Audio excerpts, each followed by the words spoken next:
때를 알라. 예, 지혜로운 사람은 때를 알아야 되겠죠. 사모님 같이 들어와 어디 계시죠? 제가 지금 예. 우리 사모님도 계시고요. 우리 목사님 나오실 때 크게 한번 박수로 영접할까요? 네. 목사님.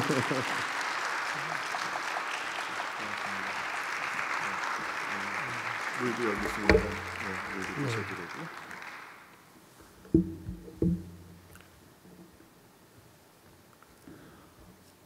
한국 물이 맛있죠.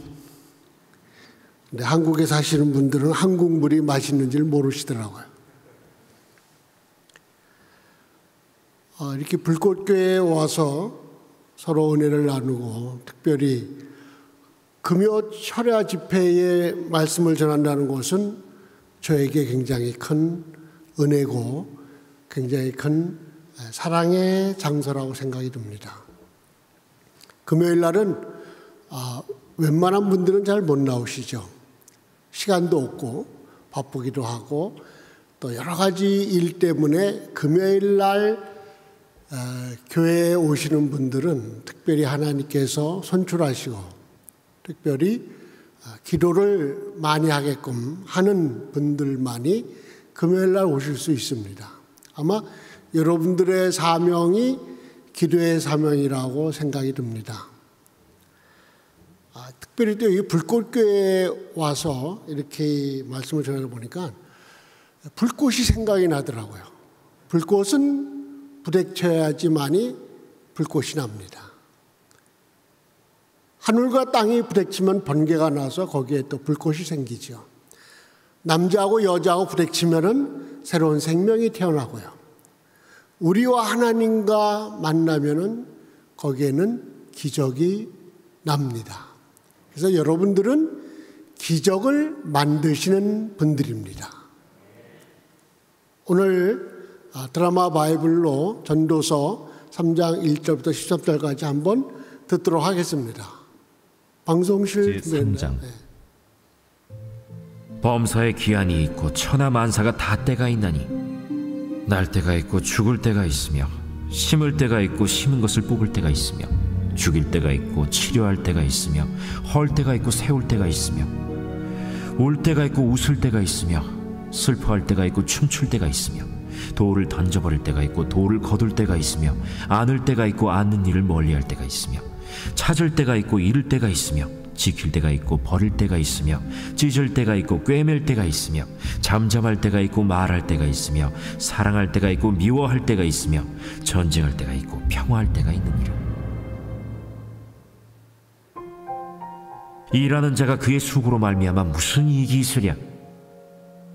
하나님이 인생들에게 노고를 주사 애쓰게 하신 것을 내가 보았노라.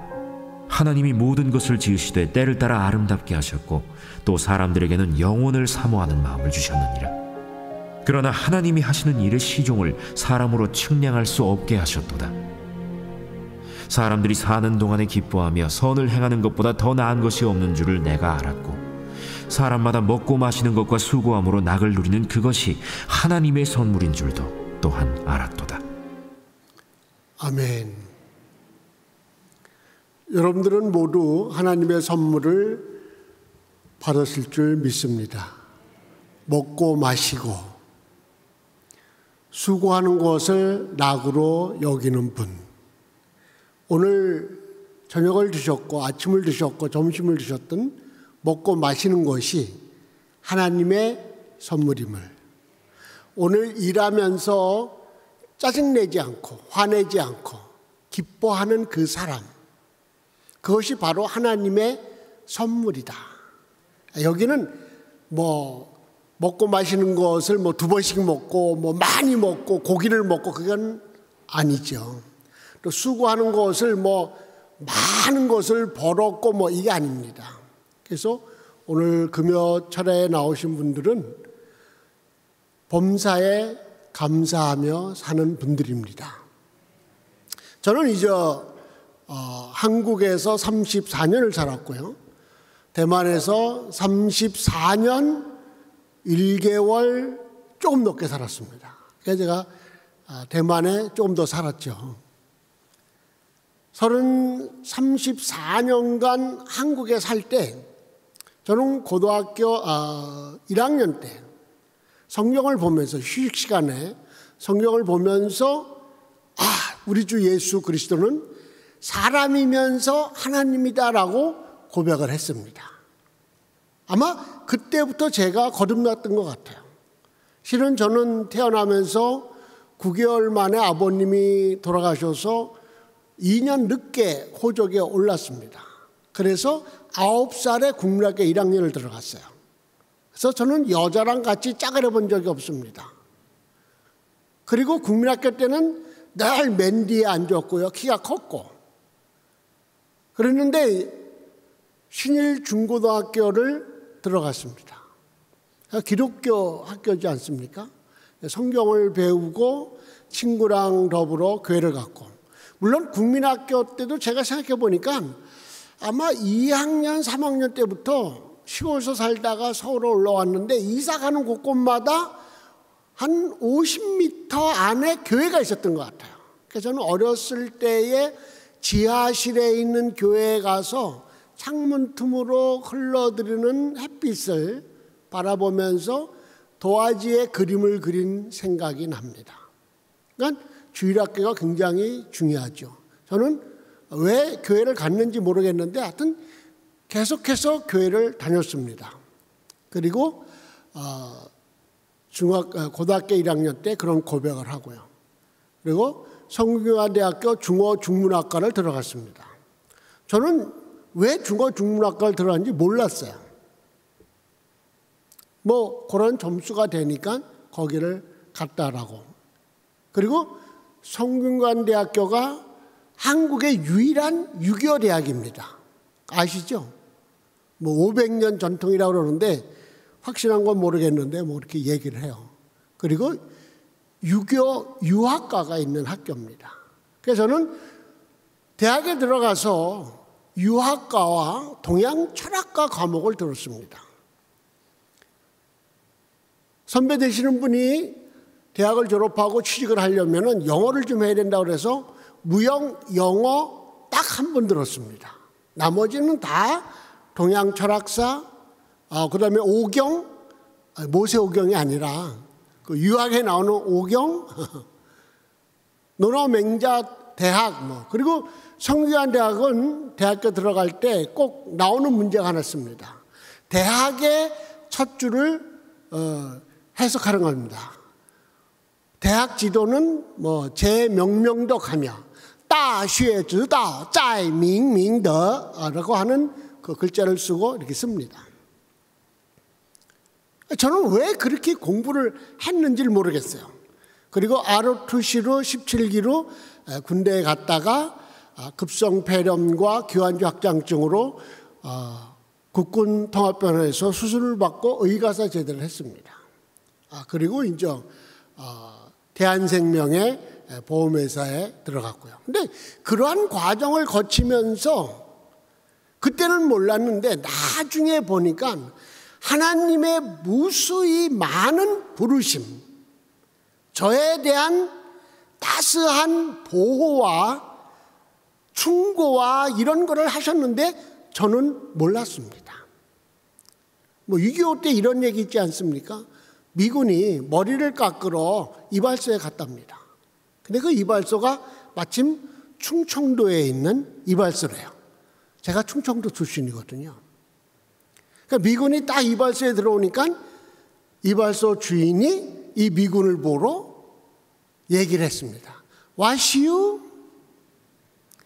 그러니까 미군이 깜짝 놀란 거예요. 아니 이렇게 시골에 있는 이런 그 이발사 이런 사람이 영어를 안 해? 그래가지고 딱 앉아가지고 이렇게 딱 그 얘기를 듣고 딱 보니까 앞에 뭐가 있어요? 이발소에? 거울이 있어요. 거울이. 그래서 얘기를 했습니다. 미러.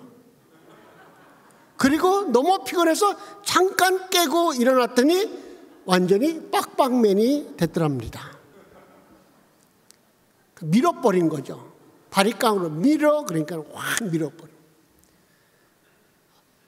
우리가 같은 언어를 쓰고 있지만 못 알아들을 적이 너무나 많이 있습니다.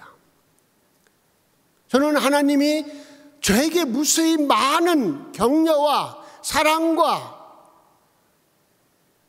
부르심을 저에게 주셨는데 저는 그때 몰랐습니다. 그렇게 하나님이 저를 사랑하고 나를 아끼고 왜 성균관대학 중어 중문학교를 가고 그리고 내가 왜 동양철학과와 유학과에 그러한 과목을 들었는지 몰랐어요. 그런데 후에 대만에 가서 대만 분들하고 복음을 전하고 얘기를 할 때에 비로소 알았습니다.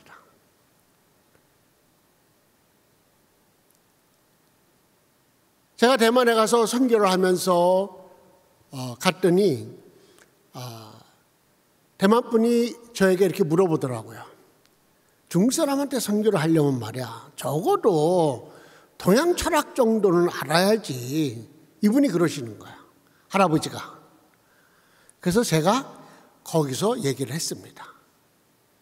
공자, 맹자, 공즈, 멍즈, 道德道家, 儒家, 佛教, 中国的哲学, 막 이러면서 막 그때는 이분이 말이 점점 줄어들더니 그 다음 주일부터 교회를 나오시더라고요. 그때 제가 알았습니다. 하나님께서 왜 나로 하여금 이 과목을 배우게 하시고 이랬는지.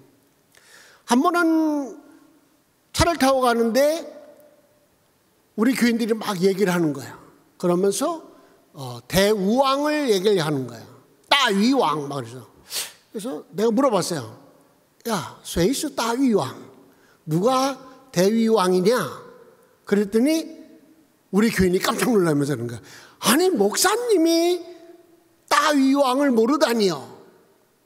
그래서 그게 도대체 누구냐 했더니 옛날 중국의 물치리를 그 치수를 잘해가지고 뭐해서 위왕 그 우왕을 얘기를 하는데 저는 우왕으로 알고 있는데 중국 분들은 거기다가 클 대자를 붙여서 대우왕이라고 불렀더라고요. 내가 모를 수밖에 없죠. 이렇게 우리 교인들이 우리 목사님은 중국 철학에 능하시고 중국 문학에 능하시고 뭐 문학에 능하다고 해봐야 뭐 200의 뭐 시한수 하나 외우는 것밖에 더 있겠어요. 그런데도 불구하고 이분들이 그런 것에 대해서 굉장히 알아주고 얘기하더라는 겁니다. 선교라는 것이 무엇일까요? 우리 제가 그 영상을 하나 좀 준비해 달라고 그랬는데 영상을 한번 보도록 하겠습니다. 선교가 뭔지. 성경을 읽다가 이런 구절을 발견했어요. 내가 이를 때까지 읽는 것과 권하는 것과 가르치는 것에 전념하라. 예, 사도 바울이 디모데에게 쓰는 편지인데요. 교회 공동체를 어떻게 말씀으로 이끌어야 하는지 말하고 있죠. 그렇군요. 여기서 성경을 권하는 것과 가르치는 것은 이해가 됩니다. 그런데 함께 성경을 읽는 것은 무슨 뜻이죠? 바울은 이 부분이 왜 그렇게 중요하다고 생각을 했을까요? 바울은 이게 하나님의 백성에게 정말 중요한 관습이었다는 거죠. 이스라엘 백성이 출애굽한 후 시내산을 떠올려 보세요. 그들은 더 이상 노예가 아니었어요. 새로운 정체성과 삶이 필요했죠. 그때 모세가 온 백성들을 모아 큰 소리로 성경을 읽습니다. 그들이 누구고 어디에서 왔고 어떤 부름을 받았는지 다시 생각하게 해줬어요. 이것이 성경 속 첫 번째 커뮤니티 성경 읽기입니다. 맞아요. 그런데 그게 끝이 아니었어요. 마침내 약속의 땅에 도착했을 때 여호수아는 온 백성들을 모아 함께 말씀을 큰 소리로 읽고 들었죠. 그들이 어디에서 왔고 새로운 삶을 어떻게 살아가야 하는지 기억하도록 말이에요. 그럼 이건 항상 해왔던 거군요. 사실 그렇지 않아요.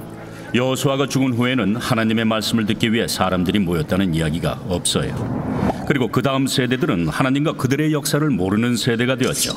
하나님이 하신 일을 다 잊어버린 겁니다. 그 후 몇백 년이 지나서 요시아라는 왕이 말씀을 다시 발견합니다. 그리고 이 관습을 다시 시작하기 위해 이스라엘 백성들을 불러 모았죠. 새로운 운동이 시작된 겁니다. 하지만 곧 백성들은 잊어버렸고 결국 포로로 잡혀갑니다. 그 이후로 에스라와 느헤미야가 이스라엘로 돌아와 사람들에게 어떻게 살아야 하는지 또다시 상기시켜줄 필요가 있었습니다. 정말 대단한 관습이네요. 예, 그래서 커뮤니티 성경 읽기는 유대인의 삶의 핵심이 됐습니다. 매주 회당에 모여 말씀을 함께 들었죠. 예수님도 이 커뮤니티 성경 읽기에 참여하셨습니다. 심지어 본인의 사역도 그 시간에 발표하셨죠. 그는 두루마리에 적힌 이사야 말씀을 읽은 후 본인에 대한 말씀이라고 모두에게 선포하셨습니다. 그래서 바울은 이러한 관습을 유지해야 한다고 디모데에게 말합니다. 이를 통해 전체 공동체가 말씀 속으로 깊게 들어갈 수 있게 말이죠. 그런데 말이죠, 그 시대 사람들은 글을 몰랐잖아요. 그래서 함께 읽을 수밖에 없었던 것 아닌가요? 저는 혼자서도 성경을 충분히 읽을 수 있거든요. 그럼요. 혼자 읽는 것도 중요하죠. 하지만 함께 읽는 것의 능력을 과소평가하면 안 됩니다. 혼자 성경을 읽기는 어렵습니다. 집중하기가 쉽지 않죠. 하지만 하나님의 말씀을 소리내서 함께 읽을 때 변화가 일어납니다. 정말 쉽잖아요. 누군가 설교를 하거나 가르칠 사람이 필요하지 않습니다. 말씀만 들으면 됩니다. 그리고 함께 나누는 거죠. 이 관습은 어려운 상황이 닥쳤을 때마다 하나님의 사람들이 항상 하던 일입니다. 커뮤니티 성경 읽기를 통해서 하나님을 알고 우리가 누구인지 기억해야 합니다. 우리 영상을 보시고 나서 느낌이 어떠신가요? 여러 가지 느낌이 있겠지만 제가 말씀을 드리고자 하는 그 가장 중심적인 핵심은 하나님을 떠나 있던 사람들은 붉은색으로, 하나님의 말씀을 듣고 같이 읽는 사람들은 파란색으로 표현되어 있습니다. 우리가 선교라고 하는 것은 어려운 것이 아니라 하나님의 말씀을 모르는 사람을 하나님의 말씀을 알게끔 하는 것입니다. 이것이 바로 선교인 것이죠. 여러분들은 하나님의 말씀을 잘 알고 있습니까? 한국 김치가 맵죠. 근데 먹어보면 그렇게 맵지가 않습니다. 먹어봐야 그 맛을 알 수가 있는 거죠. 여러분, 한국 사람과 중국 사람들이 비슷합니다. 그런데 살아보면 완전히 다릅니다. 저는 한국에 와서 말은 통하는데 마음은 잘 안 통해요. 제가 근 34년간 매일같이 중국어로 하루에 열 몇 번씩 설교를 하다 보니까 머리가 자기가 중국 사람인 줄 알아요. 대만 사람인 줄 알아요. 지난번에 와서 친구들이랑 이렇게 모여 얘기하는데 막 얘기하다가 제가 무심결에 이런 얘기를 했어요. 너희들 한국 사람들 말이야. 너희들 한국 사람들. 제가 깜짝 놀랐어요. 그럼 난 뭐지? 아니, 난 한국 사람 아니야? 근데 제가 설교를 할 때에, 제가 우리 교인들 앞에서 설교를 할 때에 요번에 11월 26일 날 대만 선거가 있었습니다. 지방자치장 선거. 근데 제가 설교를 할 때, 야, 너희들 나라 요번에 선거하니까는 이 선거를 위해서 기도해라. 그러면은 되겠습니까? 저는 그렇게 얘기합니다. 우리나라를 위해서 우리나라 이번에 선거를 할 때 하나님께서 축복하시고 좋은 사람이, 좋은 지도자가 뽑힐 수 있도록 기도합시다. 그렇죠? 그걸 중국말로 해야지 지금 흥이 나는데 한국말로 하니까 흥이 안 나네요. 亲弟兄姐妹们，为我们的国家的选举来祷告，这是上帝拣选好的选举领袖们，这样才使我好像讲道的样子。可是한국말로 하니까는 설교하는 것 같지가 않네요. 요즘 이게 맹숭맹숭 해가지고 지금 이게 설교를 하고 있는 건지 지금 잘 모르겠어요. 그러니까 한국 사람하고 대만, 중국 사람들하고 같이 있을 때에 얼굴은 비슷하지만 그렇지 않습니다. 저는 요번에 한국에 와서 얼른 이발소에 가서 머리를 깎았고요. 한국의 옷을 얼른 사 입었습니다. 왜냐하면요, 대만에서 있는 모습대로 오면은 외국 사람인 것이 확실히 티가 납니다. 그러니까 저 집사람이 입는 옷을 보면은 사람들이 자꾸 쳐다봐요. 저거 한국에서 못 본 옷인데, 그렇죠? 대만에서 사서 입었으니까. 그러니까 저는 똑똑하게 얼른 바꿔서 변장을 딱 해가지고 있는데 마음의 변장은 쉽지가 않습니다. 이번에도 뭐 월드컵 한다고 막 그랬지만은 감흥이 안 와요. 이거 어떡합니까?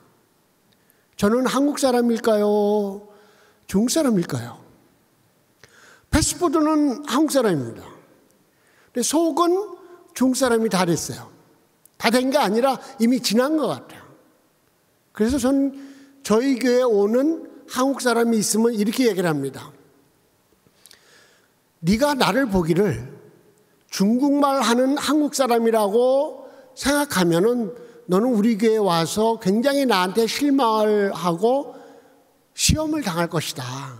그런데 네가 우리 교회에 와서 이 목사님은 한국말을 하는 중국 목사님이구나 라고 생각하면은 너는 여기서 잘 지낼 것이다.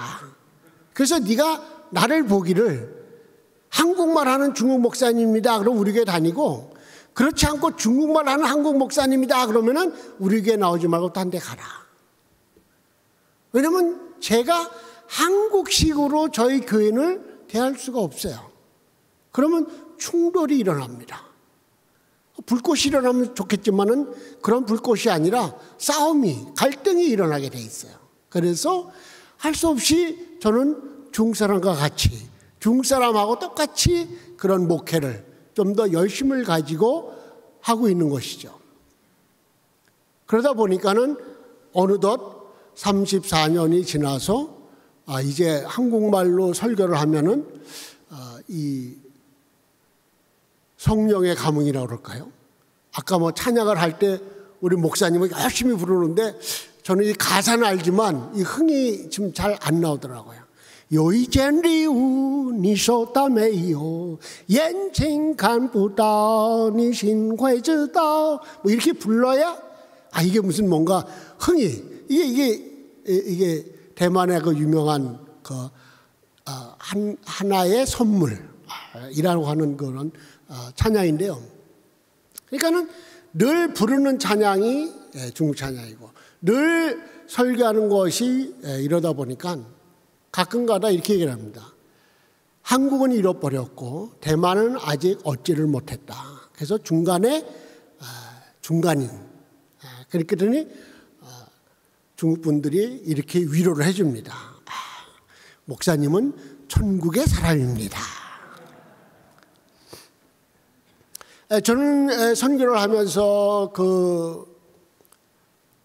이 아시아에 있는 많은 저랑 동등한 연배의 선교사들이 큰 일을 하는 것을 보고 어느 날 제가 이렇게 하나님께 불평불만을 한 적이 있습니다.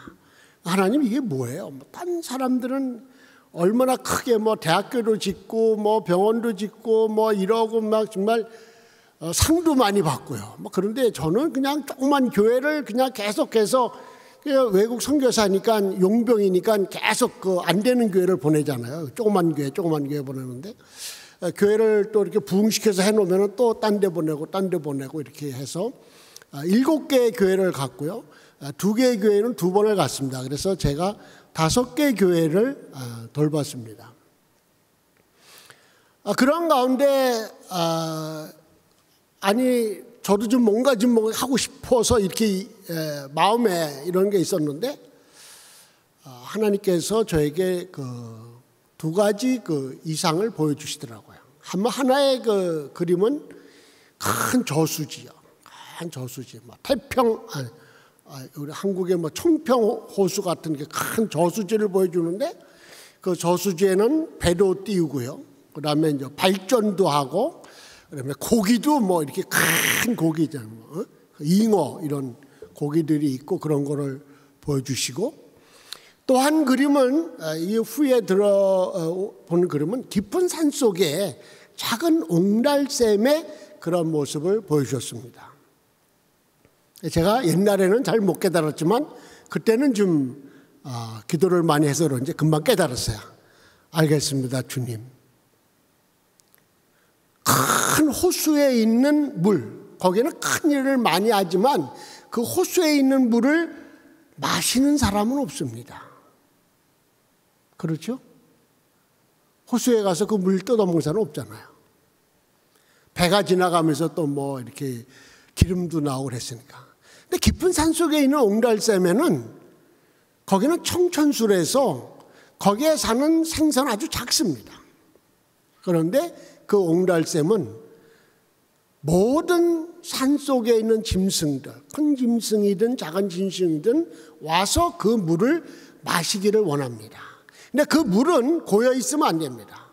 계속 흘려보내야 됩니다. 곁에 두고 있으면 그 물은 썩습니다. 그래서 계속 흘려보내야 됩니다. 그래서 깨닫고 하나님 앞에 저는 깊은 산 속의 옹달샘이 되겠습니다 라고 고백을 했습니다. 그때부터 지금까지 대만에서 모든 선교사들이 제가 돈이 제일 많은 줄 알아요. 왜냐하면 들어오면 쓰니까. 오는 대로 족족 다 써버리니까 남겨놓질 않습니다. 옹달샘의 가장 특징은 끊임없이 뿜어져 나오고 끊임없이 흘려보낸다는 거죠. 그랬기 때문에 거기에는 산소도 많고요. 많은 짐승들이 큰 짐승이고 작은 짐승이고 그곳에 와서 그 물맛을 보고 너무 기뻐하고 다음에 또 옵니다. 우리의 삶이 어떠한 삶을 원하시는지 우리가 흘려보내야지만이 새로운 것이 흘러나온다고 생각이 듭니다. 우리의 교회는 많은 분들이 옛날에 비해서 부흥하지 않고 옛날에 비해서 우리 금요초대가 사람이 많이 나오지 않고 이렇게 얘기할 필요가 없습니다.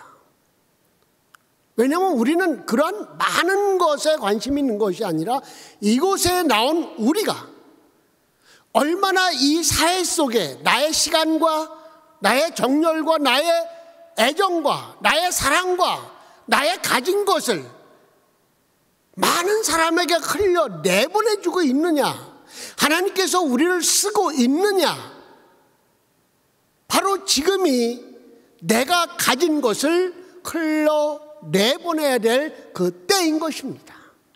지금이 우리 한국교회가 가장 선교를 제일 잘할 수 있는, 하나님의 뜻에 맞게 일할 수 있는 이 시기인 것입니다.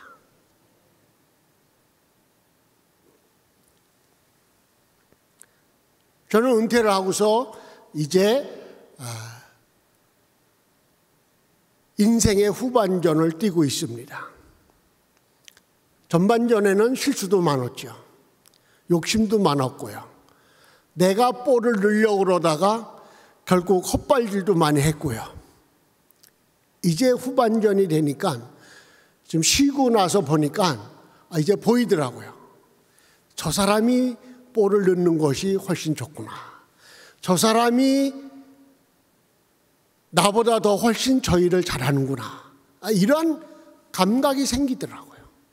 그래서 이제 많은 후배 선교사들을 섬기고 후배들에게 기회를 주고 후배들에게 밥을 사주고 후배들에게 박수를 쳐주고 그러고 있습니다. 그랬더니 자연적으로 저를 좋아하더라고요. 역시 사랑이라고 하는 것은 밑으로 흘러내려 보낼수록 굉장히 효과가 크더라고요. 그래서 대만에 오시면은 많은 분들이 그런 얘기를 합니다. 이상남 목사님이 돈이 제일 많다고. 저는 끊임없이 하나님한테 받아서 끊임없이 쓰고 있습니다. 하나님이 안 주시면 뭐 안 쓰면 되죠. 여러분들도 그러한 삶을 사시기를 바랍니다. 이러한 삶을 살기 위해서는 꼭 두 가지가 필요한데 하나님의 말씀과 기도입니다. 말씀과 기도가 있으면은 부정적인 것이 긍정적으로 변합니다. 이전에 보지 못했던 것을 볼 수가 있습니다. 여러분 옛날 영화 보셨어요? 아주 뭐 70년대 그런 그 뭐 신성일 엄앵란 씨 나오는 영화 혹시 보셨는지 몰라요. 그때는 뭐 영화 제작가가 뭐 너무나 좀 허술해서 영화를 보면은 다 그 짜고 치는 것이 보여요. 그래서 이제 보면은 뭐 그 애정 영화 같은 걸 보면 남녀 두 사람이 해변가를 뛰는데 남자가 여자를 쫓아가는데 잡지를 못해요. 이상해. 그러다가 우리가 막대기가 있거나 병이 있는 데서 여자가 쓰러져. 왜 쓰러진지는 모르겠어. 그럼 남자가 또 탁 잡고, 그리고 그냥 맑은 하늘에 비가 또 내리네. 그러니까 뭐 이렇게 하늘에 비가 내리면 또 두 사람이 동굴로 들어가요. 한국에 무슨 동굴이 이렇게 많어? 동굴에 가서 또 뭐 불을 펴가지고 또 옷을 말린다고 옷을 또 이렇게 해가지고 뭐 이렇게 걸어가지고 희미하게 보이고. 그런데 그 동굴 속에서 두 남녀의 대화가 이렇게 나옵니다. 뭐라고 나오냐면은 남자가 여자의 손을 싹 잡습니다. 이 동굴에서 이제 옷을 말리면서. 그러니까 여자가 뭐라 그래요? 여자가 탁 잡으면서 안 돼요. 이렇게 소리를 안 돼요. 그러니까는 이게 동굴이지 않습니까? 동굴. 그 동굴에 뭐가 있죠? 에코가 있어요. 교회는 참 이게 음향이 좋아서 에코도 안 돼요. 에코가 나오니까 안 돼요, 돼요. 그러니까 남자가 아니 이 여자가 된다고 그러니까는 또 얼른 또 껴안는 거예요. 그러니까 여자가 안 돼요, 돼요.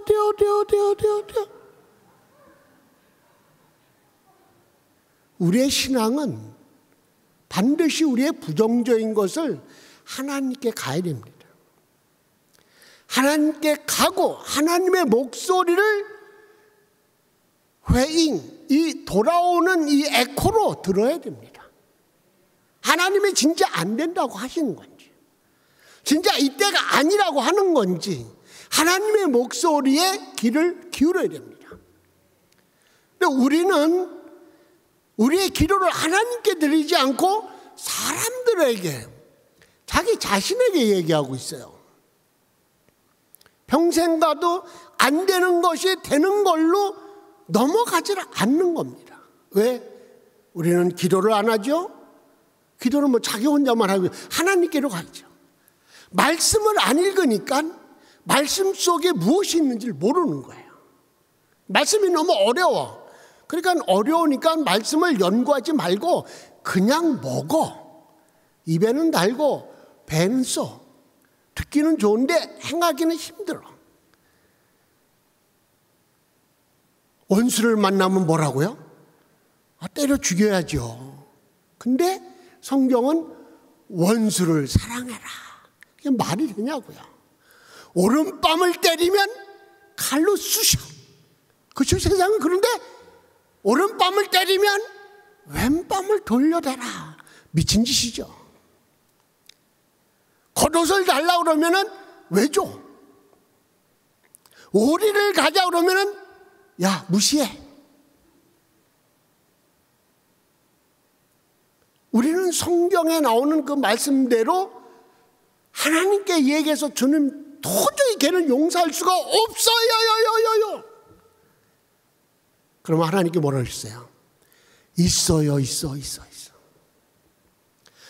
하나님, 쟤는 구제불능입니다. 아니야, 했을만해. 하나님, 그것도 사람입니까? 근데 하나님께서는 그래, 걔도 사람이다. 저는 선교 사역을 하면서 하나님이 저만 사랑하는 줄 알았어요. 그랬더니 내가 이렇게 무시하고 별 볼일 없다고 생각하는 저 친구들도 다 하나님이 사랑하고 계시더라고요. 배알이 꼴려가지고 살기가 너무 힘든 거야. 나는 너무 열심히 하나님을 섬기고 있는데 그렇지 않는 쟤도 똑같은 그 복을 주고 있다. 너무나 많은 사람들이 관심을 갖고 있고, 아니 제가 얼마나 충성을 다했는데요. 근데 어느 날 그런 생각이 들더라고요. 너 그 마음이 탕자비에 나오는 큰아들의 마음이다.